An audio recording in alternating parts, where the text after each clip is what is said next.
Καλώς ήρθατε στο House of Nerds. Σε αυτό το βίντεο θα σας μάθουμε πώς να παίζετε το Alpha 4 Quest, ένα print and play dungeon crawler παιχνίδι για ένα άτομο, σχεδιασμένο από τους Μάικλ Γιακοντζίνσκι, Πάβελ Νιτσιόλεκ και Γιάροσλαβ Βάζ. Το Alpha 4 Quest ή A4 Quest μπορείτε να το κατεβάσετε και να το τυπώσετε εντελώς δωρεάν. Θα βρείτε τα σχετικά links στις πληροφορίες αυτού του βίντεο. Στο Alpha 4 Quest, ο παίκτης αναλαμβάνει το ρόλο ενός ήρωα, ο οποίος καλείται να διασχίσει μια περιοχή ή dungeon και να σκοτώσει το τέρας στο τέλος. Τη στιγμή που γυρίζετε αυτό το βίντεο, υπάρχει η δυνατότητα επιλογής 3 χαρακτήρων: Warrior, Archer ή Paladin και 3 αποστολών. Εμείς θα σας μάθουμε πώς παίζετε το παιχνίδι χρησιμοποιώντας το πρώτο υλικό που βγήκε, δηλαδή τον Warrior, και στην αποστολή Into the Abyss. Πάμε να το δούμε. Για να στήσουμε το παιχνίδι, χρειάζεται πρώτα να εκτυπώσουμε τη σελίδα του χαρακτήρα και αυτή του dungeon. Επίσης, θα χρειαστούμε 5 εξάπλευρα ζάρια, 6 markers για τα στατιστικά μας και ένα token που θα αντιπροσωπεύει το χαρακτήρα μας. Βάζουμε μπροστά μας τη σελίδα με το dungeon και τίτλο του χαρακτήρα μας. Ξεχωρίζουμε τα 4 ζάρια που αποτελούν το dice pool μας και αφήνουμε το 5ο ζάρι λίγο πιο δίπλα. Αυτό είναι το adventure die. Αφήνουμε και κάποιο χώρο για να βάζουμε τα χρησιμοποιημένα μας ή exhausted ζάρια. Παίρνουμε τα 6 markers και τα τοποθετούμε στα στατιστικά του χαρακτήρα μας, στην πιο ψηλή χρωματισμένη θέση. Στην περίπτωση του Warrior, 2 στο attack, 2 στο defense, 5 στους πόντους ζωής, 0 στους πόντους εμπειρίας, 0 κρυστάλλους και ένα φαγητό. Τέλος, επιλέγουμε έναν έξτρα εξοπλισμό που θα φέρουμε μαζί μας. Οι επιλογές μας φαίνονται στη σελίδα του χαρακτήρα μας, κάτω αριστερά, και για τον Warrior μπορούμε να επιλέξουμε να φέρουμε μία σπίδα που μας δίνει ένα defense, ένα δεύτερο σπαθί που μας δίνει ένα attack ή μία μεγάλη μπριζόλα που μας δίνει 2 φαγητό. Σημειώνουμε την επιλογή μας μετακινώντας το κατάλληλο marker προς τα δεξιά. Στο παράδειγμά μας, ας πούμε ότι επιλέγουμε την ασπίδα, οπότε η άμυνά μας πάει στο 3. Το token το αφήνουμε δίπλα από τη σελίδα με τον dungeon στο πάνω αριστερά σημείο. Τώρα ρίχνουμε τα 4 ζάρια μας και κρατάμε τα αποτελέσματα στην άκρη. Όσο μεγαλύτερο νούμερο σε κάθε ζάρι, τόσο το καλύτερο. Αν δεν είμαστε ικανοποιημένοι με το αποτέλεσμα, έχουμε το δικαίωμα να ξαναρίξουμε 2 από αυτά. Είμαστε υποχρεωμένοι όμως να κρατήσουμε το δεύτερο αποτέλεσμα, ακόμα και αν αυτό ήταν χειρότερο από το πρώτο. Στην περίπτωσή μας, θα πάρω τους 2 άσους και θα τους ξαναρίξω για να μου έρθει ένα 4 και ένα 6. Και τώρα είμαστε έτοιμοι να ξεκινήσουμε το ταξίδι μας. Ο γύρος μας χωρίζεται σε 2 υποχρεωτικές φάσεις: την κίνηση, η movement, και την ενέργεια, η action. Για να κινηθούμε, παίρνουμε το token μας και το προχωράμε στο επόμενο δωμάτιο του dungeon προς τα δεξιά. Όταν το επόμενο δωμάτιο βρίσκεται στην ίδια περιοχή, τότε η κίνηση είναι δωρεάν. Αλλά αν πρέπει να αλλάξουμε περιοχή, θα πρέπει να χρησιμοποιήσουμε ένα από τα ζάρια μας με το κατάλληλο νούμερο, όπως φαίνεται και από το μόβ εικονίδιο. Για παράδειγμα, αν είμαι εδώ και θέλω να μετακινηθώ εδώ, η κίνηση είναι δωρεάν.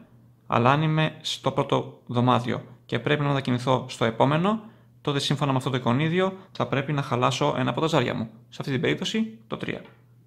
Κάθε φορά που χρησιμοποιούμε ένα από τα ζάρια μας, αυτό γίνεται exhaust και δεν μπορούμε να το ξαναχρησιμοποιήσουμε μέχρι να κάνουμε rest. Θα εξηγήσουμε πώς γίνεται αυτό αργότερα. Αν σε οποιαδήποτε φάση του παιχνιδιού είτε δεν μπορούμε να κάνουμε exhaust κάποιο ζάρι, είτε δεν έχουμε το νούμερο που χρειάζεται, τότε χάνουμε έναν πόντο ζωής και ρίχνουμε ένα από τα exhausted ζάρια μας, προσθέτοντάς το στα διαθέσιμα, με το νούμερο που τύχαμε. Αφού κινηθούμε, κοιτάμε αν το καινούργιο δωμάτιο έχει εχθρό. Αυτό φαίνεται από το κόκκινο εικονίδιο με την ολοκεφαλή. Αν δεν έχει, τότε προχωράμε στη δεύτερη φάση, δηλαδή στο action. Αν έχει εχθρό, τότε θα πρέπει να πολεμήσουμε. Έστω δηλαδή ότι η κίνησή μας είναι από αυτό το δωμάτιο στο αμέσως επόμενο, θα πρέπει να αντιμετωπίσουμε έναν εχθρό. Για να γίνει η μάχη, ρίχνουμε πρώτα το adventure die για να δούμε τι εχθρός θα εμφανιστεί. Στο αποτέλεσμα, προσθέτουμε το νούμερο που μπορεί να υπάρχει κάτω από το εικονίδιο. Στο δικό μας παράδειγμα δεν υπάρχει κάποιο, αλλά π.χ. εδώ ή εδώ έχουμε συν 3 και συν 2 αντίστοιχα. Ανάλογα το αποτέλεσμα, κοιτάμε στο κάτω μέρος της σελίδας του dungeon για να δούμε αν αντιστοιχεί σε κάποιον εχθρό. Αν το αποτέλεσμα μας είναι μεγαλύτερο από τους αριθμούς που υπάρχουν, τότε εμφανίζεται ο εχθρός με το μεγαλύτερο νούμερο. Στο παράδειγμά μας, τύχαμε 6. Αφού δεν έχουμε κάποιο νούμερο εδώ, το βάζουμε εδώ για να δούμε ποιον εχθρό θα τύχουμε. Ο κάθε εχθρός έχει τη δικιά του άμυνα, τη δικιά του επίθεση ίσως μια ειδική ικανότητα, στο παράδειγμα μας όχι, και πόντους εμπειρίας. Τους πόντους εμπειρίας θα τους πάρουμε αν τον νικήσουμε. Τώρα επιλέγουμε ένα από τα διαθέσιμα ζάρια μας για να αντιμετωπίσουμε τον εχθρό. Στο παράδειγμα μας, ας επιλέξουμε το ζάρι με το νούμερο 4. Αν ο εχθρός έχει κάποια ειδική ικανότητα, την εφαρμόζουμε τώρα. Ο εχθρός που αντιμετωπίζουμε τώρα δεν έχει, οπότε και δεν κάνουμε τίποτα. Έπειτα, ξαναρίχνουμε το Adventure Die. Τι είχαμε άσο. Το αποτέλεσμα προστίθεται στην επίθεση και στην άμυνα του εχθρού. Οπότε, τώρα η επίθεση θα γίνει 6 και η άμυνα θα γίνει 3. Αφού γίνει αυτό, ο εχθρός επιτίθεται. Συγκρίνουμε την τελική του επίθεση με την άμυνά μας συν το ζάρι που επιλέξαμε για τη μάχη. Δηλαδή, έχουμε ο εχθρός μας κάνει επίθεση με το νούμερο 6 και εμείς έχουμε 4 και 3 με την άμυνα που έχουμε 7, οπότε έχουμε μεγαλύτερη άμυνα. Αν η τελική του επίθεση λοιπόν είναι μικρότερη από την άμυνά μας, τότε δεν δεχόμαστε καμία ζημιά και προχωράμε εμείς στην επίθεση. Αν παρόλα αυτά η επίθεση του είναι μεγαλύτερη, τότε δεχόμαστε πόντους ζημιάς ίση με τη διαφορά της επίθεσης από την άμυνά μας. Χάνουμε τους πόντους ζωής από εδώ πέρα και προχωράμε στην επίθεσή μας. Αν επιζήσουμε από το χτύπημά του λοιπόν, είναι η σειρά μας να επιτεθούμε. Συγκρίνουμε την επίθεσή μας μαζί με το ζάρι που επιλέξαμε για τη μάχη, το ίδιο που προσθέσαμε και στην άμυνα δηλαδή, με την άμυνα του εχθρού. Αν η επίθεσή μας είναι μεγαλύτερη, νικάμε τον εχθρό και παίρνουμε τους πόντους εμπειρίας. Αν όχι, τότε ο εχθρός το σκάει και εμείς δεν κερδίζουμε τίποτα. Στο παράδειγμά μας έχουμε επίθεση 2 συν 4 6 και η άμυνα είναι 1 συν 2 3, οπότε και τον νικάμε. Αφού νικήσουμε λοιπόν, σημειώνουμε τους πόντους εμπειρίας που πήραμε, στην προκειμένη περίπτωση 1, και μετακινούμε τον αντίστοιχο μάρκερ προς τα δεξιά.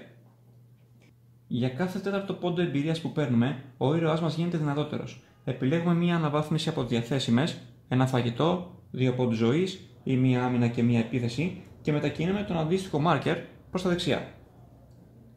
Η εμπειρία μας επιστρέφει στο 0.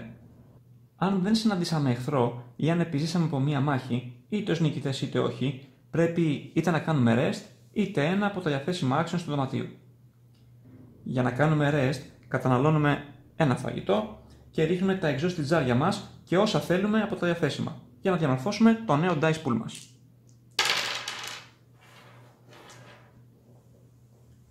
Αν δεν κάνουμε rest, τότε μπορούμε να κάνουμε κάποια από τα υπόλοιπα actions ανάλογα τα εικονίδια ή το εικονίδιο που έχει το δωμάτιο.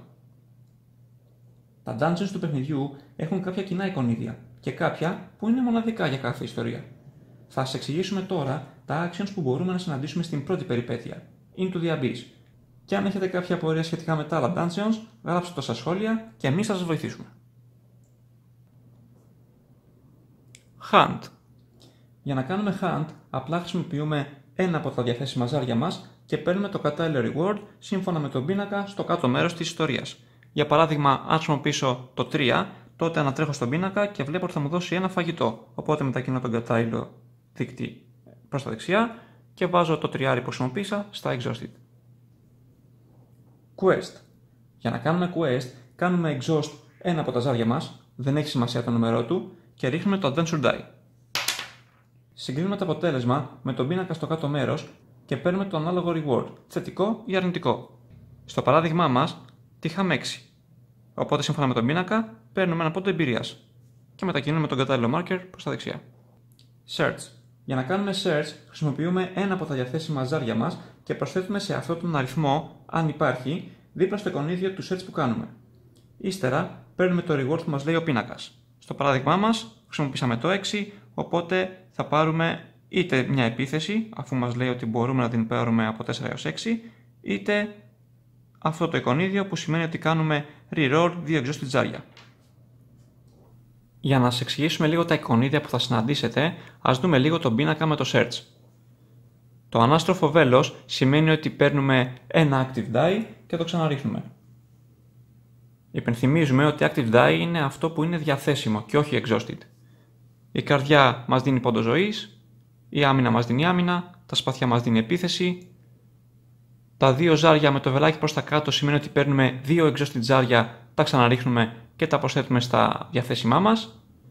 Μετά έχουμε τον κρίσταλο που μας δίνει ένα κρίσταλο και θα εξηγήσουμε τι κάνει αργότερα. Και το ζάρι με το ερωτηματικό μας δείχνει ότι πρέπει να πάρουμε ένα από τα exhausted τζάρια μας, να το βάλουμε στο νούμερο που εμείς θέλουμε και να το προσθέσουμε στα διαθέσιμα. Όπως σε κάθε παιχνίδι, έτσι και σε αυτό, η κάθετος σημαίνει ότι επιλέγουμε είτε το ένα είτε το άλλο. Κατά τη διάρκεια του παιχνιδιού, ίσως βρούμε κάποιους κρυστάλλους. Αυτούς μπορούμε να τους χρησιμοποιήσουμε για να κάνουμε κάποια από τις ειδικές ικανότητες του ήρωά μας. Για παράδειγμα, με τον πολεμιστή μπορούμε, ξοδεύοντας έναν κρύσταλλο, είτε να αυξήσουμε τους πόντους ζωής μας κατά 3, είτε να ανακτήσουμε 2 exhausted τζάρια, είτε να αυξήσουμε την επίθεση ή την άμυνά μας κατά 2. Προσοχή! Η κλεψίδρα στην τρίτη ικανότητα σημαίνει ότι η αύξηση αυτή είναι προσωρινή και ισχύει μόνο για μια επίθεση. Μπορούμε να χρησιμοποιήσουμε κρύσταλλο μία φορά σε κάθε γύρο μας, οπότε εμείς το επιθυμούμε. Δεν μετράει σαν action. Αφού λοιπόν διασχίσουμε επιτυχώς όλα τα δωμάτια του dungeon, θα φτάσουμε στον τελικό αρχηγό. Οι τελικές μάχες διαφέρουν από dungeon σε dungeon, οπότε και πάλι, αν έχετε κάποια απορία για τα υπόλοιπα, περιμένουμε το σχόλιο σας για να απαντήσουμε. Στο Into the Abyss λοιπόν, η τελική μάχη έχει 3 στάδια. Στο πρώτο στάδιο, βάζουμε το Adventure Die στο μαύρο πλαίσιο ώστε να δείχνει τον αριθμό 6, που είναι και η πόντη ζωής του αρχηγού. Επιλέγουμε ένα από τα διαθέσιμα ζάρια μας, ας πούμε το 4, και εκτελούμε μία μάχη ως συνήθως. Τα στατιστικά που χρησιμοποιούμε για τον αρχηγό είναι αυτά που φαίνονται δίπλα από το ζάρι. Αν το καταφέρουμε κάποιο χτύπημα, τότε αφαιρούμε τη ζημιά από τους πόντους ζωής του, αλλάζοντας την πλευρά από το Adventure Die στο κατάλληλο νούμερο. Π.χ. έστω ότι του κάναμε μετά το χτύπημα μας 2 πόντους ζημιάς, το από 6 θα πάει 4. Αν μετά το πρώτο χτύπημα ο αρχηγός ζει ακόμα, τότε κάνουμε exhaust το ζάρι που χρησιμοποιήσαμε και μετακινούμε το Adventure Die στο δεύτερο μαύρο πλαίσιο με όση ζωή του έχει μείνει. Τότε επαναλαμβάνουμε μία ακόμη μάχη χρησιμοποιώντας τα νέα στατιστικά του αρχηγού. Το κάνουμε αυτό και για την τρίτη φάση και αν μέχρι τότε δεν έχουμε καταφέρει να σκοτώσουμε τον αρχηγό, τότε αυτός μας τρώει και η αποστολή είναι αποτυχία. Διαφορετικά βγαίνουμε θριαμβευτές. Υπενθυμίζουμε ότι πριν κάνουμε εμείς επίθεση στον αρχηγό, επιτίθεται πρώτα εκείνος. Αν είμαστε ακόμα πιο γενναίοι και θέλουμε να δυσκολέψουμε την περιπέτεια, μπορούμε να χρησιμοποιήσουμε 3 ζάρια αντί για 4 όσον αφορά το pool μας. Καλή τύχη με αυτό. Επίσης, έχουμε την επιλογή να κόψουμε το dungeon στις επιμέρους περιοχές και να τις ανακατέψουμε, ώστε να μην ξέρουμε τι μας περιμένει από τη μία περιοχή στην άλλη. Αυτό ήταν το Α4 Quest. Ελπίζουμε να σας βοηθήσαμε έστω και λίγο στο να κατανοήσετε και να παίξετε το παιχνίδι. Μην διστάσετε να κάνετε thumbs up και subscribe στο κανάλι μας και εμείς τα λέμε στο επόμενο.